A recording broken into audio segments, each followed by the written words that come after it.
That was horrible. Okay, here's the thing. What's the thing? This is the thing, and I mean this with all of the love in my heart. We watched The Thing? Is that what happened? No. Oh, okay. Why would we watch a great movie? That's a fantastic movie. Well, you had me confused. we haven't watched the newer one, but we've seen the old one. Maybe someday. Oh, someday. What's your anyway, let's go back. Wow, we're already on tangents. Okay, so here's the thing. Mm-hmm. So I was digging in my backyard. Okay. And I was using a pickaxe. It's kind of, I mean, usually people use shovels for these things. No, I was using a pickaxe. Okay, here's the thing. I went to Home Depot. Right. They didn't have any shovels. Just plumb out of shovels. This story has layers. So I was digging in my backyard, right? Uh-huh. Just bop, bop, bop, Bop, as bop, I do. Digging with your pickaxe for And some reason. all of a sudden, I came upon a giant monster in the ground. Sure. It was huge. Just a whole monster. Was Yeah, it alive? Is it okay? He's cool. We're friends now. Friends Yeah, now. I named him Bawhead Rex. Bawhead Rex. Yeah, and it was cool. And it's catchy. Yeah. It's cute. he had like glowing blue eyes. So anyway, he came inside and watched Rawhead Rex with me. Rawhead Rex. Which is the movie we watched. Yes. Yes, hello. Welcome in. My name is Isaac. I am Derek. And this week we watched Rawhead Rex. What a flick. From 1986, I think? Yeah, so Rawhead Rex is a 1986 film based on a short story by Clive Barker of Hellraiser fame. You love him. A guy you might have heard a little bit about. Yeah, he's great. He wrote a book series called Books of Blood, which were a bunch of short stories. And there are like volumes of these, right? Like there's a couple of them. I think there's 6 volumes of them. Yeah. It's way more than I thought. And they took one of the short stories from it, Rawhead Rex, and he actually adapted it himself into a movie, and then they made it. So this movie, it isn't the most loved. The critic score on Rotten Tomatoes is 22. Not our lowest. It's definitely not our lowest. And we've actually jumped up 10 points and 22 points from a couple episodes ago. Yes, exactly. The audience score was 39, so it's a little bit higher. Yeah, a little bit higher, but not too far away. Yeah, of course. Letterboxd is sitting at a 2.7, and then IMDb is at a 5.2. Sounds fair. Yeah, it's fair. So this budget started with a $2.5 million budget. It's quite a bit. And then, some point in the beginning of production, the producers lost out on $1 million. And no one, I couldn't find out why. What? Yeah, so they just lost $1 million, and they didn't tell the director until they were well into the production. They went horse race betting, and they named a horse Rawhead Rex, and this horse can't lose. The horse can't lose. He's a god. and then it lost, and they lost $1 million. That's crazy to not tell the director that, though. I'm really Can you imagine curious. them having to come up, hey, but I just had something we should tell you. We're about to shoot the first scene. What do you want? It's just, we've lost $1 million. Do you remember how we almost had $3 million? Yeah, of course. I was very excited about that. It's going to be a great movie. Not anymore. Letterboxd. Did I already talk about Letterboxd? I sure did. So I couldn't really find what this movie grossed in theaters. As we'll find, this movie kind of disappeared after it came out. Yeah, we kind of found this one on accident, you know? So it actually was recommended to me by my father-in-law, Steve. He's recommended a couple things now. He's a huge Clive Barker fan. He has all the books. And this is one he saw probably back in theaters because he's an old man. And don't say that about Steve. Just kidding. So anyway, he was like, hey, you guys heard of this movie? It was pretty bad. You should watch it. And it turned out to fit really well. Yep. But the estimated gross of this movie was $655,000. That's which money. Is money. And but it's not $2.5 million. It doesn't make up for the $1 million they lost even. No, exactly. They couldn't even get that back. All right. So this was directed by George Pavlou. This was a Pavlovian movie. Oh, that was Is that good. anything? That's probably nothing. That was a really good joke. Thank you. Thank you. It instigated a Pavlovian response in me. Oh my gosh. What has he done? Tell me about him. So he's directed 5 things, and they all average around 3 on IMDb. One of which was actually another Clive Barker movie, Underworld, but apparently Clive Barker wasn't super happy with that movie, which is interesting because that was 1 year before Rawhead Rex. Interesting. And then, as we touched on, it was written by Clive Barker. Very famous, Books of Blood, Hellraiser, Candyman, Nightbreed, many, many more. Yes, the list goes on. All right, so now that we've gone through this insanely lengthy intro, what were your expectations? Get into the meat of this all. For me, we watched a trailer beforehand, and this trailer was well edited in the sake that, it made this seem like an action-packed, thrill ride of a movie with this crazy creature at the center of it all, right? Really Just did. Pure chaos, adrenaline rush kind of Isaac movie. was giggling. I thought it was so fun. It was great. So yeah, my very first expectation was that this will be fun. I'm looking forward to it. My second was that it's probably a bad movie, but in a fun way. I figured it's not going to be very good, but it's going to pass that threshold where it's so bad it's good, right? We all love those kinds of movies. Absolutely. And then I thought there'd be outrageous kills that would make us laugh more than it would ever make us afraid. Just because, again, from this crazy trailer, that was kind of what I got from it. Probably very little fear factor to it at all. I mean, most of these poorly rated horror movies don't tend to make people very afraid, right? For sure. Except for some. There's some in there, but yeah, I didn't think it'd be a very big fear factor. Then I said, directed by Michael Bay. Yep.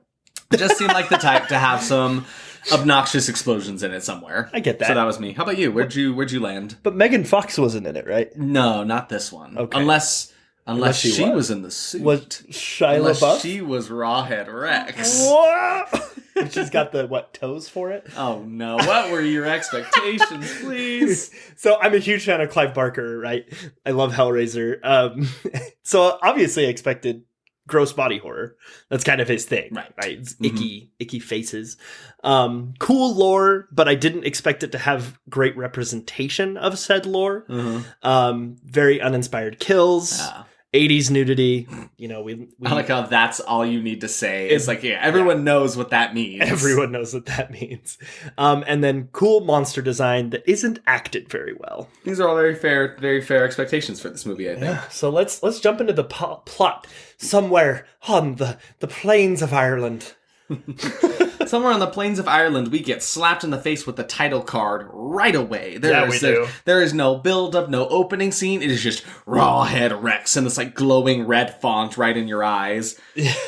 And then we get the most intense music for a scene of some guy driving down a rural road in Ireland. It's just like you said that too, right? The music was way intense for this first scene. Was just so crazy. Yeah. I was so confused. I liked the music. It's just this is a lot of energy for a scene of a guy driving in a car in a very normal town, right? It made me expect the car to explode at any time. Yeah, really, though. The music aside, though, there was something about this introduction and, the shots of the open countryside and such that kind of, reminded me of An American Werewolf in London. Yes. Which we did watch with Derek. Derek has been cleansed here. I've seen it. It was great. Go watch it. And now he knows that An American Werewolf in Paris is garbage. Okay, I didn't agree to that. Oh, well, it's here. I still love that movie. It is written here in the podcast in our blood. Go listen to episode 4. I loved that movie. It was fantastic. So what we assume to be the protagonist of this is just cool guy smoking as he drives. He's having the best time with this crazy music. I don't really understand how he feels about where he's going. He doesn't seem like he's driving very fast away from anything. I don't really understand his motivation here. Me neither. But he drives into a town called Rathmore, and I was like, that's a pretty cool title. That's a pretty cool name for a town. Cool, right? I kind of dig it, right? Ireland, we're famous for Rathmore.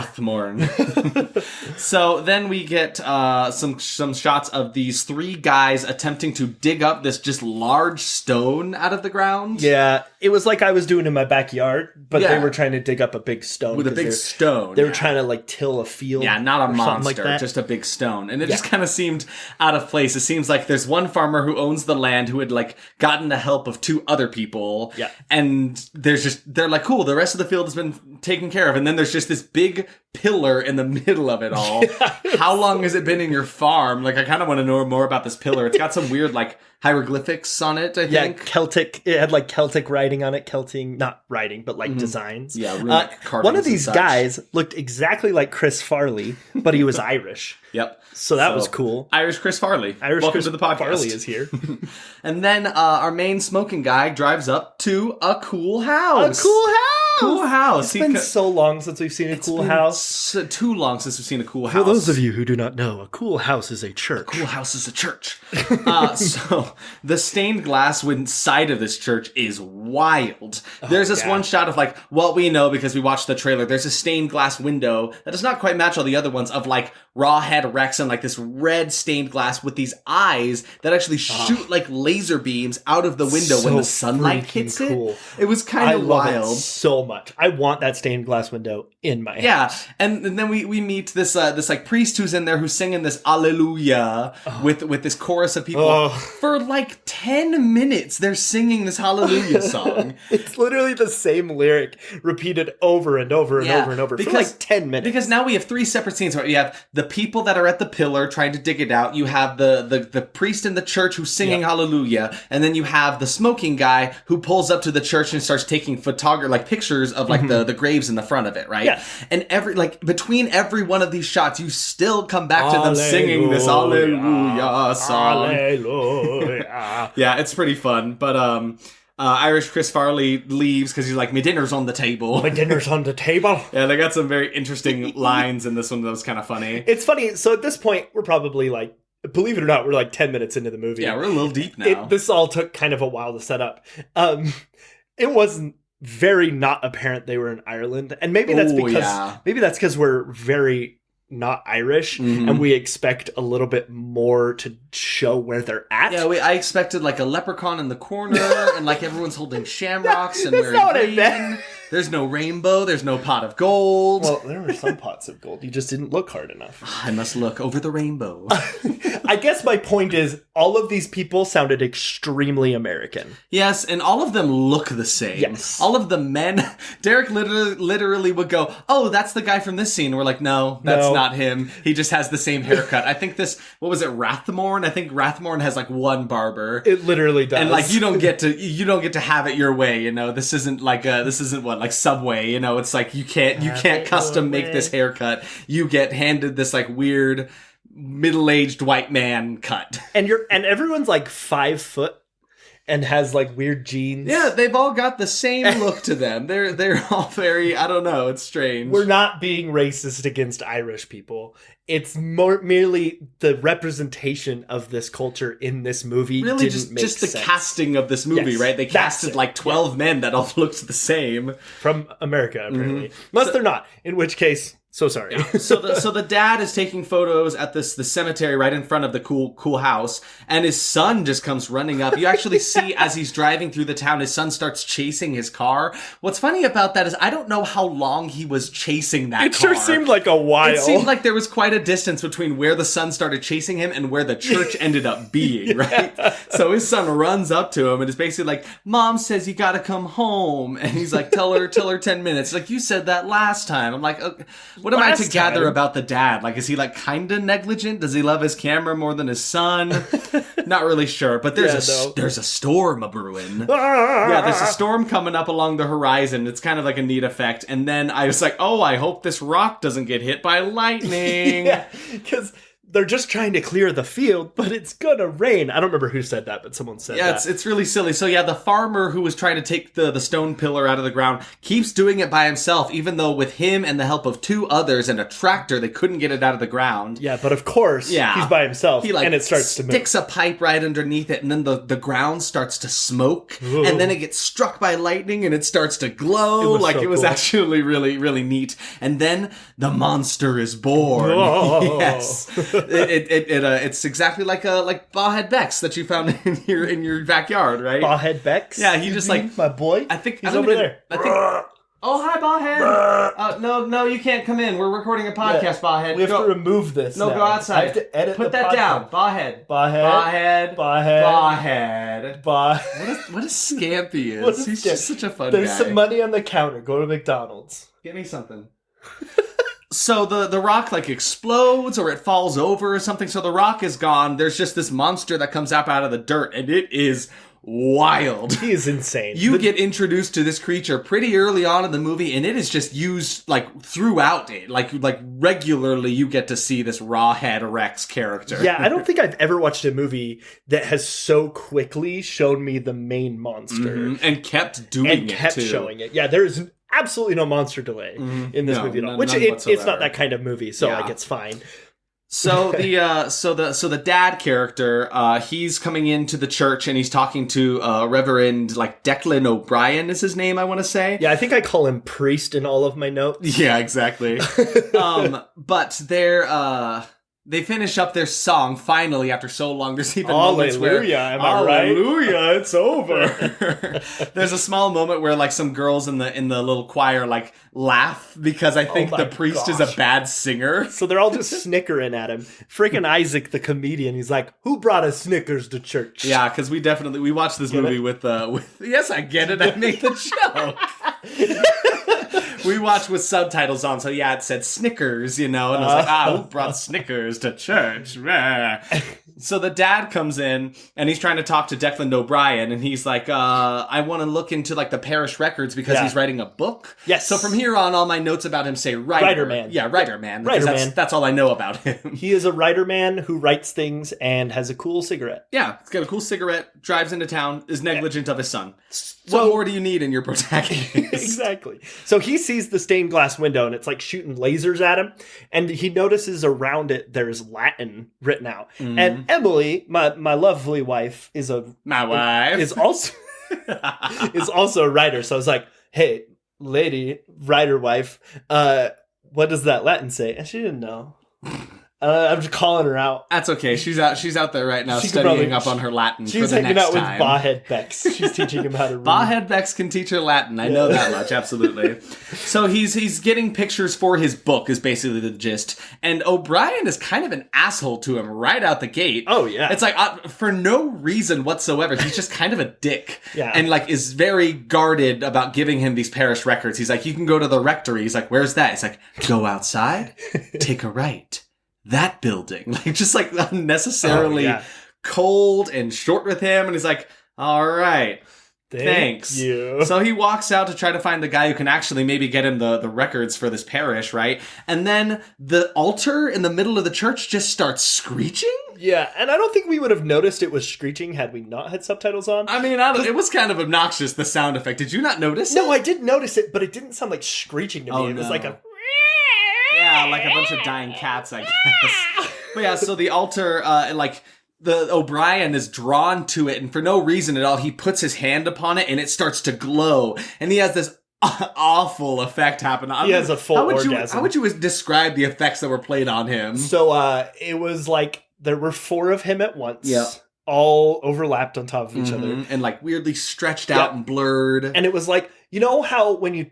Okay, this is going to date us a little bit. Well, I'm older than you. Yeah, by you're an 70 old man. Years. Anyway, so you know when you take a Polaroid, right? Oh, and Polaroids. Yeah, Grandpa over here. Google it. You know when you take a Polaroid and before you like start...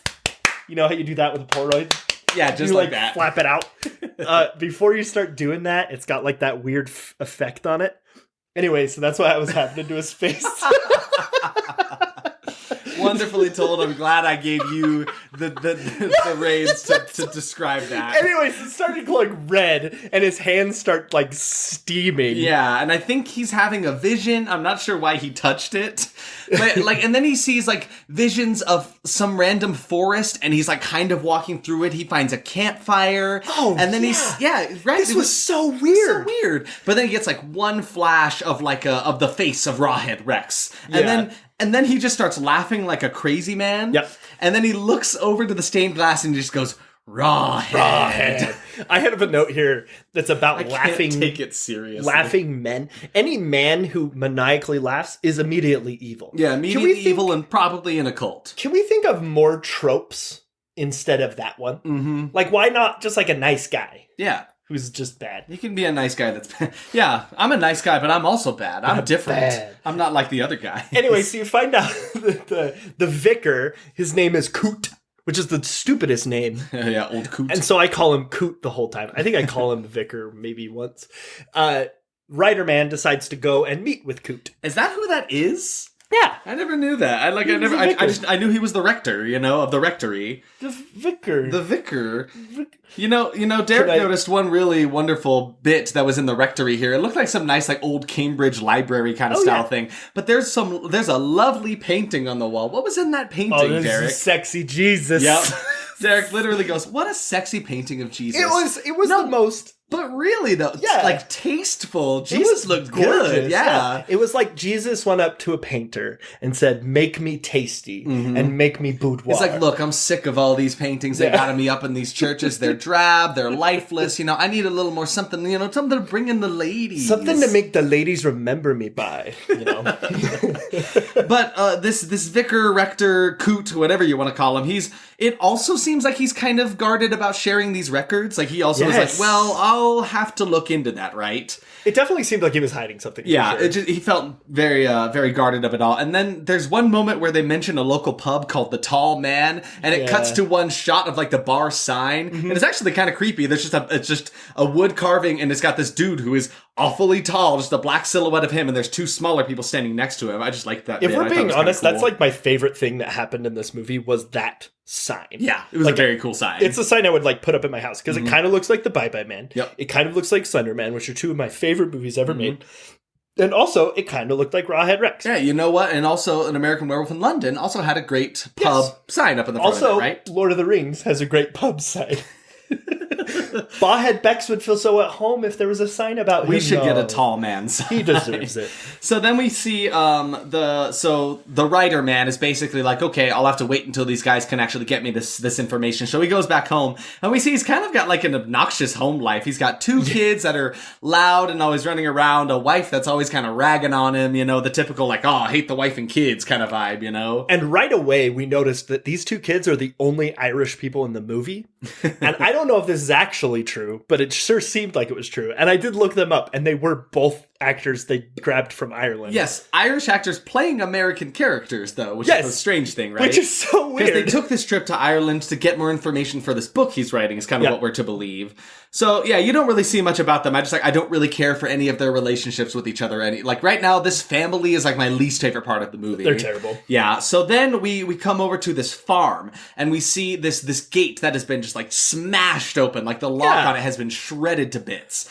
And pretty destroyed. Man's coming in from a hard day of work, and his wife's like, "Oh, you left the gate open." He's like, "No, I locked it." And she's like, "No, look, it's open." She can see it from where she's standing in the kitchen. And there's just one shot where he like touches her belly or something. Yeah, it's to establish that they're pregnant. Yeah, it's like they want us to care about this man, establishing he's expecting a baby. I'm like, okay, this man is clearly going to die right now. Which was unfortunate because he was kind of like, they were a cute little couple. I liked them a lot more than the other couple that's in this movie right now. But it was so obvious he was going to die because the scene took like 5 minutes of him just being like longingly looking at the barn that's destroyed and then longingly looking at his wife. Yeah, he walks up to the barn and doesn't seem too bothered by the fact, again, the lock is demolished. This thing was rammed through like hard. Yeah. And he kind of is like, who's in there? What's going on? I'm like, is this not like something scary must be in there, right? Something must be. And so he's walking in through the barn, like kind of scared. We know as an audience, Rawhead's got to be in there. Yeah. And they show him walking through the barn simultaneously while it cuts back to his wife cutting a bunch of meat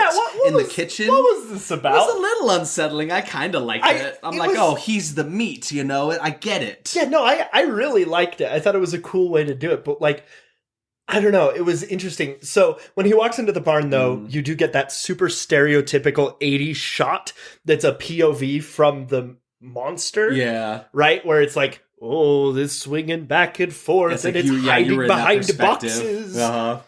And then he just like from a stack of like crates and boxes just wham! It looks like an old like 80s commercials for toys when they when they try to like bring them into the scene, they'd like push them past a little stack of blocks. It seems exactly like that. I know exactly like, here is Rawhead Rex, and he looks crazy. And I feel like the worst thing that they did for this monster, or for the practical effects of this dude, was put him in daylight.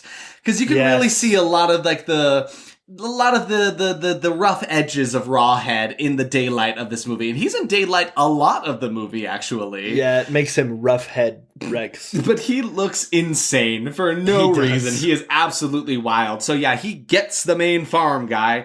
And we don't actually see his kill. No. No. So then the wife I think he's like running away from him at first, and then he pins him against a wall and then starts to kind of maul at him a bit. The wife screams, he goes to the wife, and he's kind of just slightly scratched up, a little bit of bloodied up. Got a little bit of a scar. Really? This starts my disappointment with the kills in this movie, because, I mean, I know Hellraiser was way later, but that movie was like known for its gory effects, right? Right. So you look at this movie, who's by the same guy.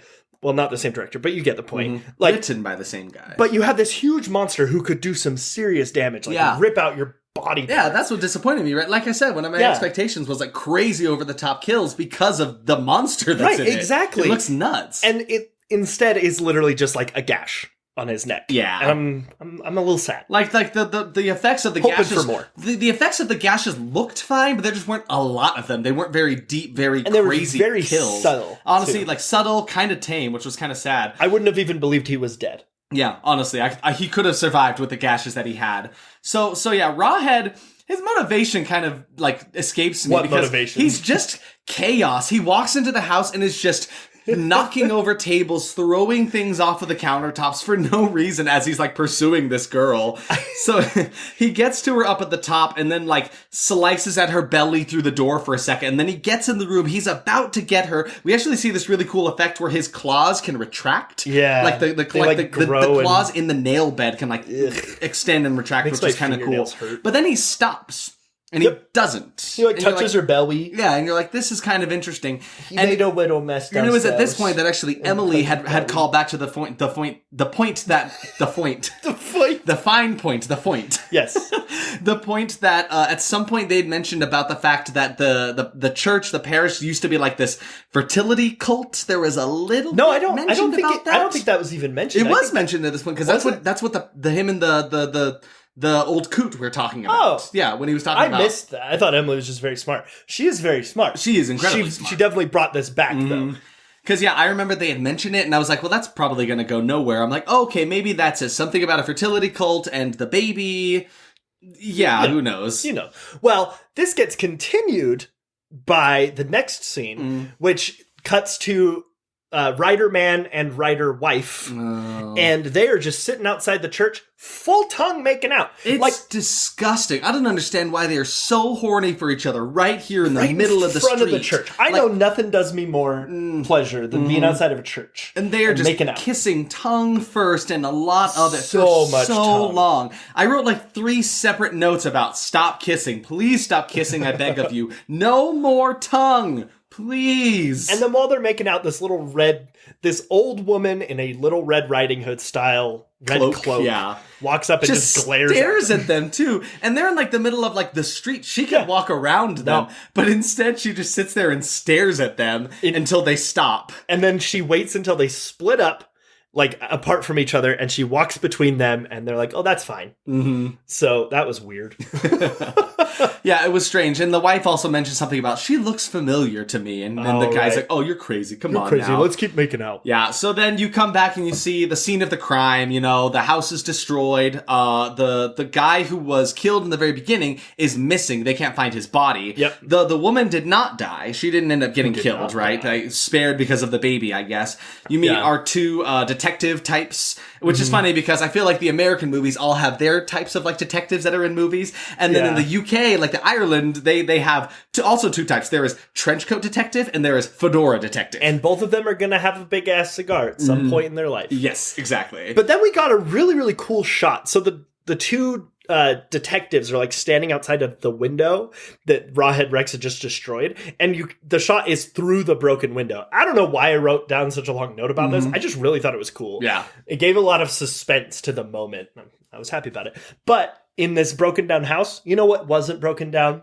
The statue of Jesus in the corner of the room. It was still standing. Nothing can break Jesus, Derek.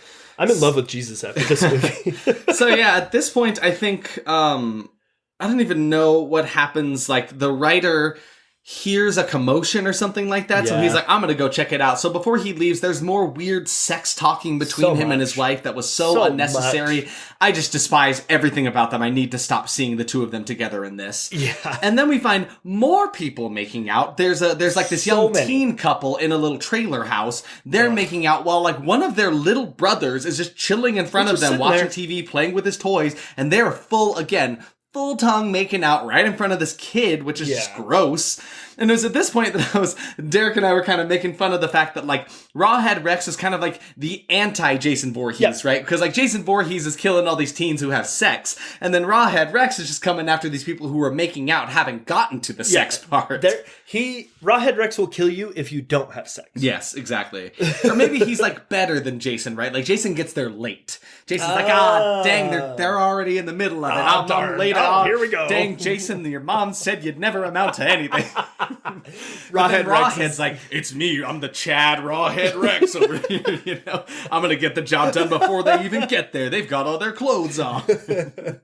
I'll take their clothes off for them and destroy them. At this point, it feels like they just had a crazy-ass monster in a dream, because I'm not really sure where this movie is going plot-wise. It doesn't really make much sense. The design of Rawhead Rex is kind of like if a gorilla and a werewolf had a baby at the same time. And there's some shots where you see it from the side, and it kind of looks like it's got like a horse thing going too. Yeah, I don't know what that was about. It was a lot in one. It was kind of a lot. There were sometimes I loved it. There were sometimes it was kind of a lot. But I very rarely loved it, which was unfortunate. Like, I think it was a really cool idea, but he looked so awkward. And his face didn't do it for me, except for his teeth and his glowing eyes. Yeah, and we also discovered later on that, like, the design differs vastly from what, like, the original design for Rawhead Rex was. Absolutely. I'm actually very intrigued. I didn't find a lot of information on why the design changed so much, but, like, look them up. Like, Rawhead Rex the film, and then Rawhead Rex and, like, the graphic design for it, you know, very different things, right? The original one looked more like a pumpkin that got squished. Yeah. This one looks more like a horse who just had a real bad day. Yeah. So the two teens basically are like, we're gonna go out and make out in the middle of the woods instead, because that's a great idea. Right. And the little brother follows them, of course, comes across Rawhead Rex, who had dragged the dude from the farm all the way with him. Yeah, he's still taking it with him. The poor guy, you know, like, just let him do something with this body, if anything, please. So he takes him out to the forest, hangs him upside down. He, like, pulls down his shirt, making it seem like he's gonna do something really gory to this guy. Yeah, we all kind of, it wasn't like that we cheered. We were just like, yeah, something's gonna happen. Exactly, right? Like, it seemed like they had set us up and like, okay, yes, give us a kill, And then you don't see anything. The kid just looks at Rawhead in his crazy design, sees his, like, big glowing red eyes, and then books it for the hills. And again, more people making out. He runs to like this another trailer that's in this trailer park, right? And this couple is inside there. The husband's asleep. The wife's awake watching a TV show where people are just making out. Nothing was happening in this TV show. Nothing else was happening. It seemed like it was just on a loop. I don't understand why that was the case. So the two teenage lovers are in the forest. She's like, I really need to talk to you. And then all they're doing is just making out and giggling. Yeah, what did she even have to talk to him about? I don't know. It never establishes. I don't think that ever came up. I thought she was going to be pregnant so that he was going to, like, protect her. I thought it was going to play into the fertility thing again, but right? Nothing came of that. No. And this guy ends up to be the biggest prick on the face of the planet. Yeah, I literally wrote, Andy needs to die. I mean it. Because he keeps, despite her saying, we should go back, I feel uncomfortable, he keeps pushing for it and trying to get her, like, schmooze up and kiss her again. I'm like, stop. So icky. I'm like, Rawhead, get over here. Come on, Rawhead. Kill him. You're late. They're not having sex.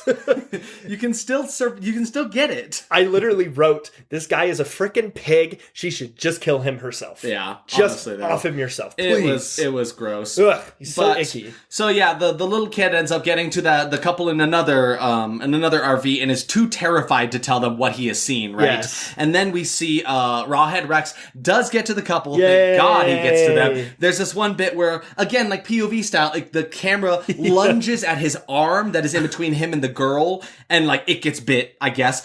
And again, this is where I started writing notes similar to Derek's, right? Thus far, we don't get to see any of the gore happen. I wrote, they're being so stingy with the gore right here. We both had the same note. They're really holding it from us. I'm like, you've created an insanely, like, graphic monster here, right? Show us what it will do instead of us finding it later, right? Because then, you don't see it get killed. The girl ends up making it back to the trailer park, and then Randy's hand just gets thrown at them. Yeah. And I was like, gotta give Randy a hand.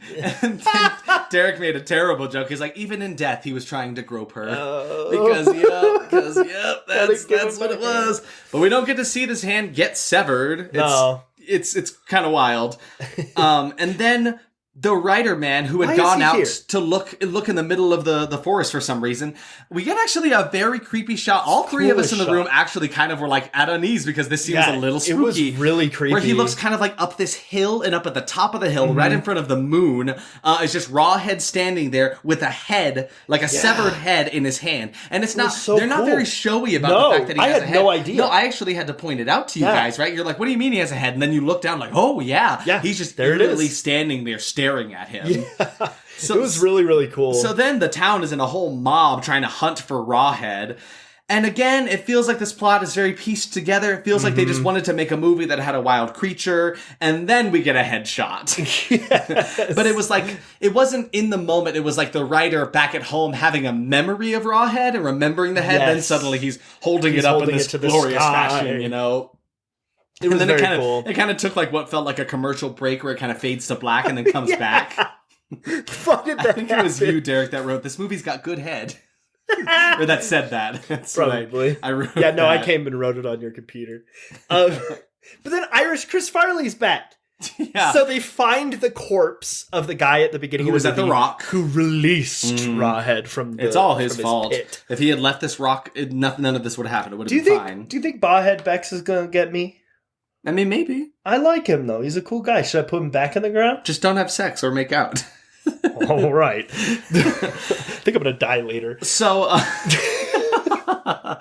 So the writer decides it's been bothering him enough that he goes to the two detective types, right? Yeah. And he's like, hey, I need to tell you what I saw. He's taking it very seriously for the fact that he saw this very late at night, way off in the distance, but he takes it as like gospel. This is something he saw. And the two detectives who are like flooded with calls about murders and stuff are like, oh, what a joker, what a funny guy. They're like, the dark can do lots of things to your mind, And so like they are not taking it very seriously. At all. They're just kind of being the standard cops from movies. Yeah, exactly. And one of the two cops is like, well, maybe he's right. And what does the other cop do? He takes his cigar and drops it in his coffee cup. You were upset about this. It bothered me. I was like, that's a good That was the worst thing that happened in this movie. Good coffee ruined, I tell you. So now the writer is like kind of upset about the cops. He goes back to the rectory, finds out the records for the parish have actually mysteriously disappeared. Yeah. He goes back to the church, and Derek actually wrote, the red eyes are a little quiet right now because they weren't glowing as much as before. It made me sad. I like the eyes. But this is where we start to get the actual bits of the story that are kind of interesting. They're kind of cool. He goes back to the stained glass window that has Rawhead Rex in it, and he's reading the Latin that's in it. And for some reason, he could read Latin. And it says, death goes in fear of what it cannot be. And I was like, that's kind of dope, actually. That's kind of really cool. Looking back on it, it kind of feels like a D&D puzzle. Yeah, a little bit. Like a party comes upon a door and it says, death comes in fear of what it cannot be. And they all sit there and they're like, what, water? I don't know. Yeah, right, exactly, because no one can figure these things out in D&D. But then I think he's like taking pictures of them again with like his old Polaroid camera. Yep. And that's what it sounds like. Exactly, yeah. So then O'Brien comes in and just smashes his camera. Yeah, out of nowhere. And then he says fuck. And then he says it a lot for the rest of the movie. It's every time we see him. It's the first use of the word, then every time after that he starts doing it. They have established from this moment that this vicar is the bad guy. Yeah. And so they're like, okay, he is now going to say fuck any chance he can. Yeah. Kind of weird. So then after all of this, he's like, well, we're leaving town now. So then they start attempting to leave. Yep. They're just like, okay. That was actually pretty quick for them. I mean, the wife kind of wanted to leave anyway. He wanted to spend an extra day there to try to get more information, waiting for the files to be brought up and such. So I guess it wasn't that hard for them to be brought out of town, right? I did write a note that I wish that this had happened. This is my dream scene. Yes. So play it back for me. Okay, so take me there, Derek. Vicar walks in, grabs the camera, throws it on the ground, stomps on it, says, haha, get the fuck out of here. And then Writer Man looks at him and says, joke's on you, dicker. I already took the pictures. And he He waves the Polaroids at him and runs out. Okay. I should have written this movie. You should have written this movie. I really should have. We should take all of your wild bits from all of these, the movies you want to make, and try to make a movie. I think we should, because I have great ideas. So they're driving away. There's a moment where the wife sees this big tall scarecrow in a field. And it's like, let's go back and look at it. Turned out it was just a scarecrow. And then this adorable little girl. Yeah. She's so sweet. Like, so the cute. little boy is kind of obnoxious. He's kind of annoying. Awful. I don't really care for him. But the little girl is like a little sweetheart. Every line she delivered, I'm like, what a cute, like, just sweet little thing. She was the cutest little girl. She was just like stinking cute. I just don't know how else to describe it. But she's like, I gotta go to the bathroom. Of course. Yeah. Why didn't you pee before we left? I didn't have to go then. Well, you should have. That kind of story, right? No, we were riffing. So that then, was cool. so then they take her, and instead of just like plopping her on the side of the street, like finding a nice like little bush for her to go, he's like, here, go behind, sneak through this gate to the bush 20 feet that way, hide behind it. I'll be right here. Don't worry. Yeah, it's like a good 3-minute walk to where he wants her to go. So it's strange, so stupid. Very dangerous for them, especially since clearly they are kind of at unease when they're like, "Oh, this scarecrow scared me. I don't know what I feel something's wrong here, right?" And so she goes behind the bush and then screams. Yeah, because of course, like what else is going to happen? Rawhead's going to get you. Yeah, at least. You know, Exactly. there's worse things out there. That's true. So then the parents run to her, right? So like the dad makes it through, the mom gets out of the car as well. So now it's just the boy in the car. Yeah, he's just They find out the little girl just ended up seeing a dead rabbit that had been mutilated, right? And that's why she was screaming like, okay, cool. The little girl is safe. I was actually worried. I was me too. I was like, I don't want this little girl to die. Please do not. She's great. But then the boy, in broad daylight, Rawhead Rex just walks up to it, and it's like an 8-foot tall thing. It's like, it looks like what it is like it's a dude in a suit, and they have an animatronic head on top of his head. It definitely looks that way. So it looks like where his eyes would be is probably either in the neck or the chest of the thing for this animatronic head to even work. But like, it's this wild, towering thing that just walks up to the car and just pulls the little boy out, and then just makes a blood mist of him. Oh yeah. He just disappears. You just hear like this squelching sound, a scream, and he's gone. Yeah, he just screams. The dad even tries to chase him into the woods to no avail. It's like, nope. But before the dad tries to chase him, he like collapses behind the gate. His initial reaction isn't to run after his dying son.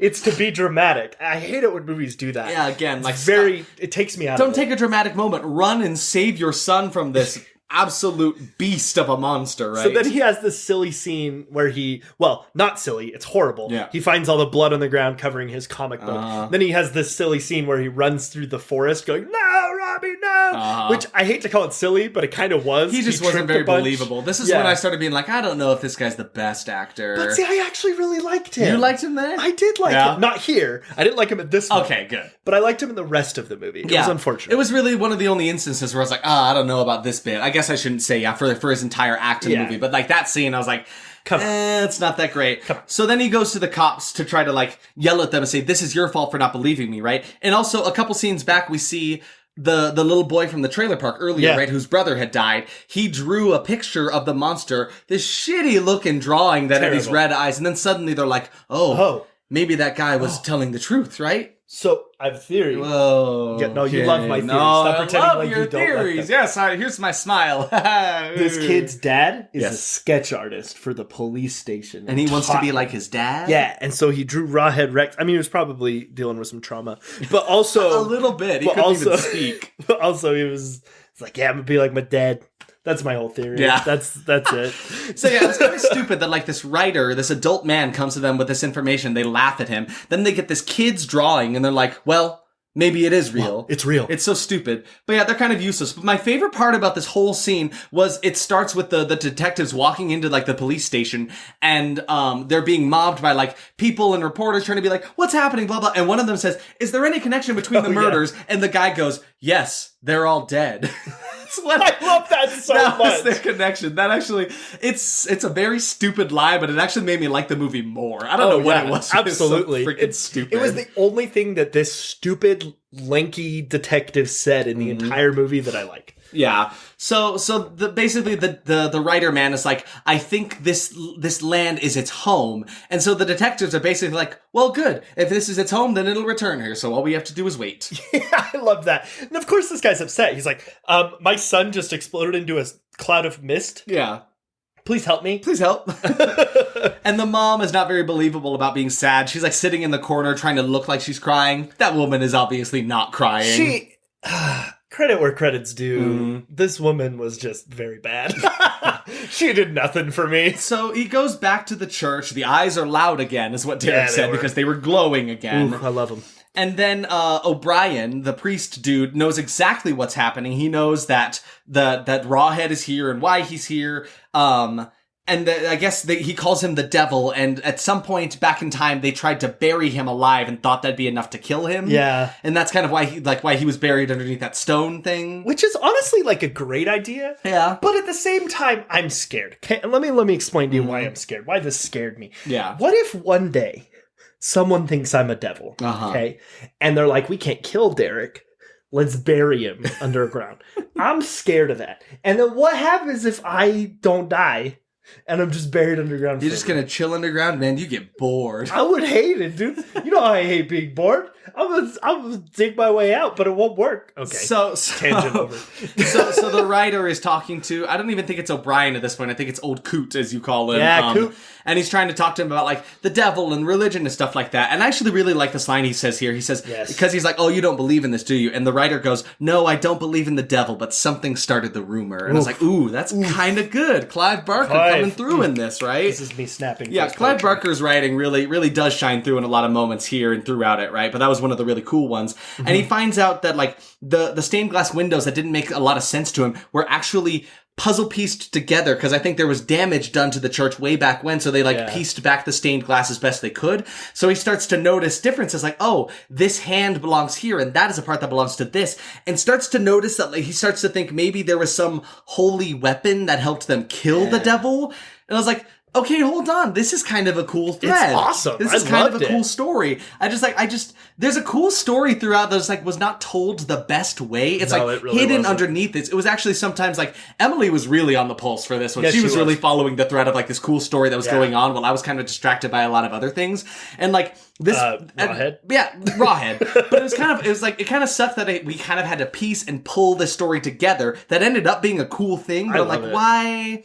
Why do we have to fight? I don't know. I just wish they told it a bit better is all I wanted from them. It did feel like we were unnecessarily fighting for the story. Exactly. So and then it's at that point that we were like, oh, okay, whatever this holy weapon, what it must be is probably what's glowing underneath the altar cloth in there. And I just really liked this stained glass window. I know I keep touching on that, but it looks really, really cool. It's like a hooded figure holding something up into the air. There's like a beam of light going down underneath where he's standing. There's Rawhead being pushed into the ground. Yeah. Very cool. You should look it up. It'll be on our socials. Just look at it. Yeah. And love it. It's really cool. So then there's not much to mention about this next scene. We're back at the trailer park. It's night and Rawhead is just fucking everything up. He is mad. He is just on a rampage for no reason. He is just chaos incarnate. He is killing people, pulling them out of things, ripping them up. But again, we never see any of it. We never see it at all. I was we kind of catch a little bit of the gore as he takes nibbles out of people. That was what's disappointing too, is he picks up a dude right in front of him and just kind of puts him close to his mouth and just kind of thrashes him around a little bit. Shimmies him. It literally just looks like he's nibbling on him. He's giving him some Rawhead. The gore effects are pretty tame, but then, of course, as Derek assumed, 80s nudity, there's a girl who gets pulled out of the trailer that was thrown on its side, and as she's being pulled out of it, some reason her clothes get caught on the trailer, and they are pulled off of her, and she's just fully naked for no reason. For a little while, too. It lasted a while. Yeah. It was so pointless. But moving past that, explosions! Michael Bay is here! Michael Bay! Something explodes in the background, and I can't really remember. They started shooting guns. This guy gets out of the trailer and starts shooting a gun at Rawhead. Yeah. And then he hits a gas tank, and the gas tank explodes. Yeah, something like that. Then one of the detectives is driving around, and Rawhead gets him, pulls him out of the car, and then you see like a really cool, like really good shot of like Rawhead's glowing eyes. Yeah. And then you see, instead of killing the detective, he puts them in under this like mind control kind of thing. So cool. I was like, so this is weird. The only time he has used this power. It's kind of weird. I think it was because the detective was pregnant. Yeah, maybe. That makes the only sense. thing that makes sense. So then O'Brien meets his celebrity crush. Jesus? Yeah, no. Nope, no, the opposite of that. Rawhead, the devil. Yeah. And then what happens, Derek? He meets Rawhead, bows before him, on his knees in front of him, and then he is basking in Rawhead's piss. Yeah, he's peeing on I am mad. I was like, what the actual hell? Rawhead just starts peeing on O'Brien, and O'Brien is loving it. Now, he is like horny for this piss. I'm excited to go and read the book, because I do plan on reading the short story. And I'm really, really curious if at any point Rawhead pees on anybody. Yeah. Because this either had to be like a terrible decision by the director, or I don't know, maybe some weird domination thing. Yeah, it was just very weird decision. Gross. Although there was a moment later where he says, "I see what he sees," and me and Derek almost in tandem went, "I pee what he pees." So the vicar is here. They're at the cool house now, the church, and the vicar is here. He actually goes outside because he hears what's going on. He sees him being peed on, and then he starts running away. Rawhead's chasing him. Back into the rectory. Yeah, back into the rectory. All of a sudden, he's like covered in blood for some reason. Yeah. But like nothing happened to him. He's just covered in blood. So he calls the police to come and help, and Rawhead is now in the house, and he's like chasing him down. Yeah, he chases him down to the basement, and then O'Brien is the one that finds him. And they kind of have like a child's argument about like, my God is better than your God kind of thing, right? Which I did like. I did enjoy. Where they're discussing about like, it is kind of neat. Just like, again, the way the two of them acted it out wasn't fantastic. No, it wasn't but again, great. The underlying story is kind of interesting throughout of this, right? Yes, very good.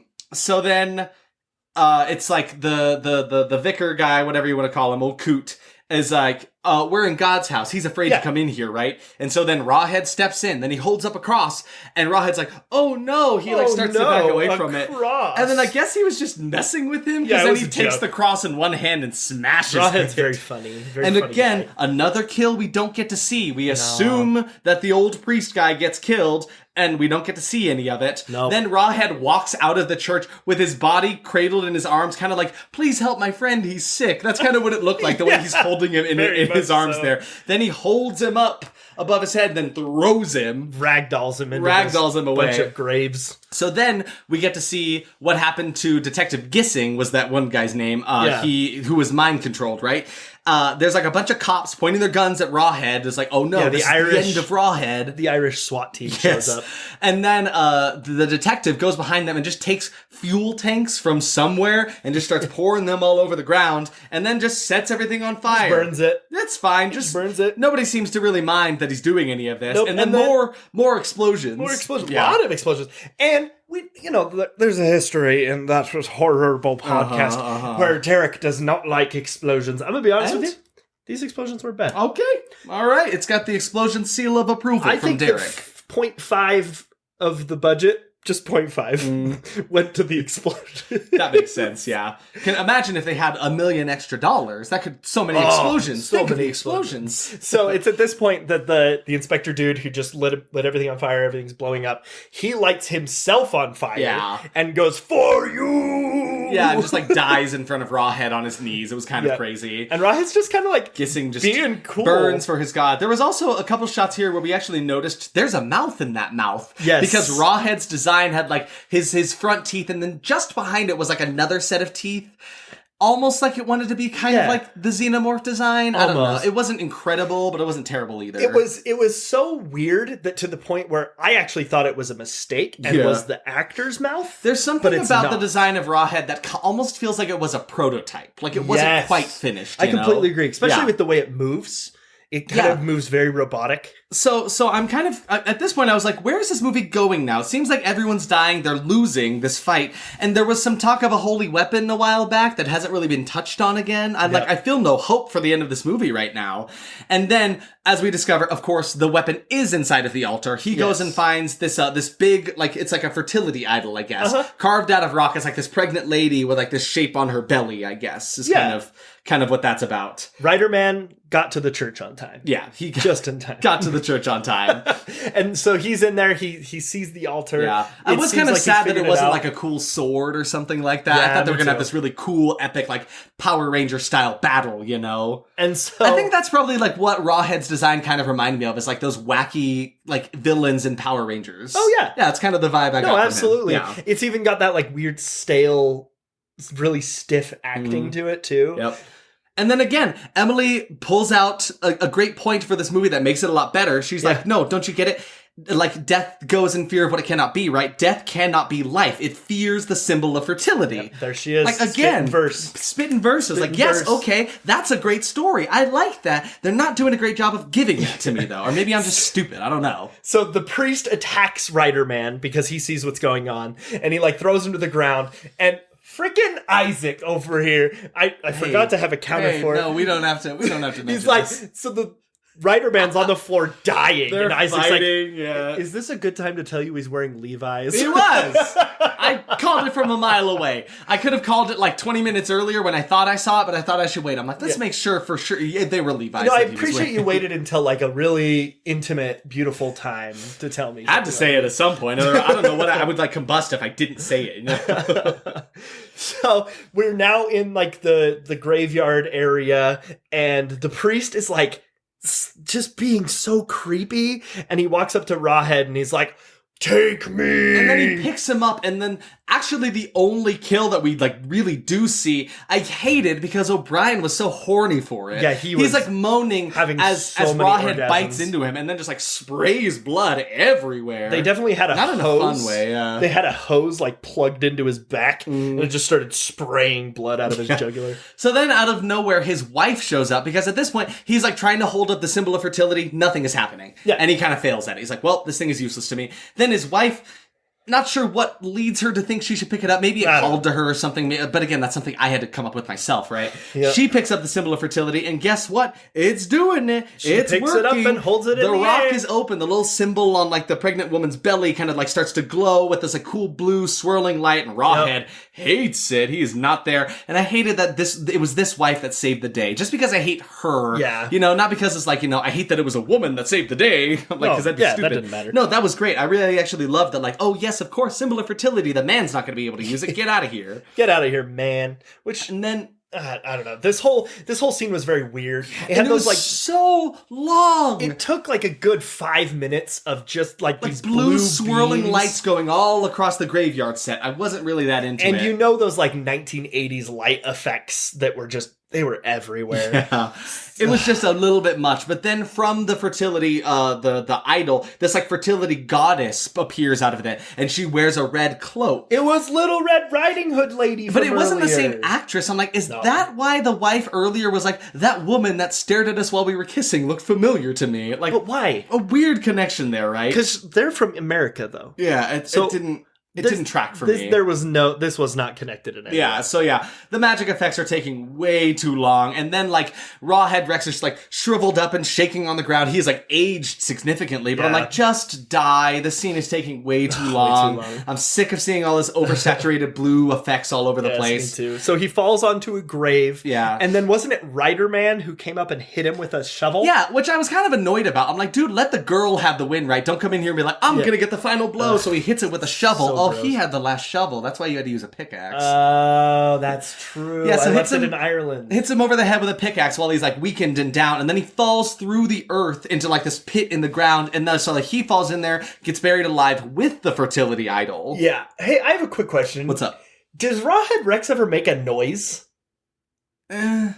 He makes some roars. There is one scene when he's trying to break into a house that he kind of sounds like the zombies from Call of Duty. That's right. Like that's what I would describe as sound effects. They were akin to that. Bah. So yeah, then it's like they've done it. They're walking away from the scene. It's the next day. The little brother boy is at his brother's grave. He's like, oh, that's so sad. Oh. And then the shot is like zooming away from him. It zooms out, and then just popping up from behind one grave. Bah! It's Rawhead Rex. Bah! I'm here. Did you forget about me? And then it ends. It's just over. I was so the dumbest ending ever. Why couldn't he just stay dead? Really, though? Or just, like, make it a cooler thing. Even, like, I would have loved even more if it was, like, the hole that he was buried in and his hand pops up out of it or something. Yes. Like anything else. I don't know. So, that was me. That's the movie. That's the movie. So in this movie, we had 28 kills. 28. Rawhead Rex does build up a significant kill count in this movie. So he kills a bunch of those. But so disappointing that you get to see maybe 2 of them happen, you know? So he kills a bunch of people at the trailer park. He kills all the people he explodes. He kills all the ones we mentioned. And then there were only 3 jump scares in this movie. Pretty minor ones, too, right? I didn't even not that great. remember them. It was just mostly like him bursting through doors. Yeah, exactly. Stuff. None that were big enough to like write about. You know, I wouldn't write home about these jump scares, you know. Oh, your expectations. Oh, my expectations. Tell me. The movie made it out to be a bit more exciting than it ended up being. I was a little disappointed by that. So it ended up being more lackluster than it made up to be. But there's an interesting story throughout that kind of kept me around. Yeah, but Rawhead was still wild to me, though. Bonkers. It wasn't bad, but it was not as fun as I wanted. But again, there was like a good story as a base around all of that, you know? And it makes me want to know more about like the book or like the short story it's based off of, right? Yeah. Same. As far as like crazy over the top kills, no, really, actually almost 0 kills that we got to witness. Yeah, none. And that was a little disappointing to me, not gonna lie. Not much fear factor, not much to be afraid of unless you suffer from religious trauma. That's why this movie scared me. Michael Bay made some appearances. Yeah, he was in there a couple times. No Megan Fox, though. No Megan Fox, and that's okay. Some things that surprised me is I thought the monster would be all that I cared about, but while I don't feel like the story was told in the best fashion, it's what made this movie all right to me. You know, it drove me to thinking, clearly whatever short story this is based off must be pretty decent, and I'd actually like to check that out, you know? I'd like, again, like any credit to that, I really feel like is like bad on the sake of Pavlo, whatever, the director of it, who did a bad job, and great to Clive Barker, who did his best to write a good story, right? Yeah, for sure. So like I think there's that. I actually thought there was some pretty kick-ass scoring. There was some well done in the music department. Yeah, I like that. Very shocked that you never saw any of the kills in action. We've mentioned that so many times, that was honestly a surprise to me. Yeah. And then surprised, this is a movie for the feminists. Feminists of all breeds. Love that. Yeah. That was great. What about you? What were your expectations? Fertility. How'd they end up? Gross body horror. No, there was unfortunate. Unfortunate. The monster. He didn't even do anything to them really. Nah. Cool lore, not a great representation. Yeah, absolutely. I'm not super familiar with the source material, obviously, but what lore that was in the movie, I really enjoyed. Yep. I just wish there was more, and I feel like it was just not really covered very well. Yeah. Which I feel like I complained about that a lot, and I don't need things handed to me. I just want things casually given to me a little bit better. Right, exactly. I'm a simple man. I'm not as smart as your good lady wife, Emily, right? Yeah. It's like sometimes I would like things to be a little more obvious to me, right? I don't want to have to like analyze things and find them, especially since we spend so much of this movie analyzing so much anyway. Yeah, it would have been nice to have a little bit more. Yes. Very uninspired kills. I don't even know how to answer this. Really? The kills were just lackluster. Yeah, it made me sad. It had so much potential there. It really did. $1 million, probably all in the kill budget, all gone. Yeah, which is unfortunate. 80s nudity, there was. Her shirt got ripped off for no reason, and then everybody was just so horny in this movie. Unnecessarily. I thought that was a plot point that would come back around. No, there was just a solid 30-minute chunk of the movie where everyone was weirdly horny, making out with each other, and then it kind of stopped doing that. It kind of felt like while they were writing the script, they thought that would be a good plot point and then just left it alone. Yeah, they ran away from that. And I'm glad they did, but I hated that it was in there at all, you know? Same. Cool monster design that isn't acted well. Yeah. I did like aspects of the monster design. Like the eyes were awesome. Yeah. I loved the eyes. I just never really felt scared of him outside the one scene on the mountain. Yeah, that was cool. He looked really eerie, but that was him from afar, you know? Yeah. And there were some cool effects. I really liked the retractable claws. There was another moment where they showed that, I think, in the trailer park killing scene. There was also a moment where like you could see this like big bursting like heartbeat coming from his chest that they didn't use a lot. I liked that one time. They used that like once, and I liked the mouth inside the mouth. It looked pretty cool, but overall, not what I wanted. You know that Snapchat filter where your head turns into a horse? Yes. I kind of feel like that's what happens to this guy all the time. But like mid-transformation. But yeah. It's like the Animorphs books where you're like halfway through the transformation. Yes, you're right! That's what it is. He's Rawhead Animorph. Rawhead Animorph. Raw Manamorph. My surprise is it wasn't bad. I had a really good time with it. And that genuinely surprised me. Yeah. I thought I was really not going to enjoy it. And I enjoyed it a lot more than I thought I would. Yep.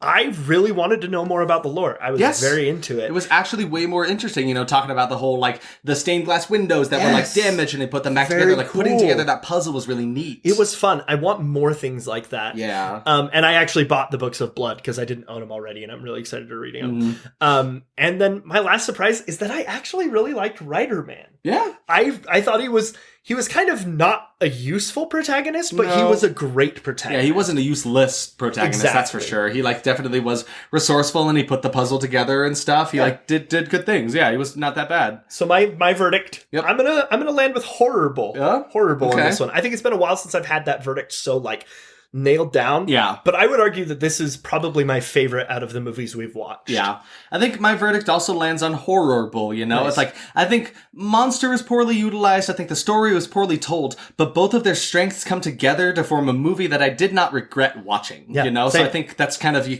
they had strengths enough in both of those that it actually ended up making a decent movie. Say a Horrorble. Absolutely, yeah. Would you like to hear some trivia? Yes, please. It is me, the trivia monster.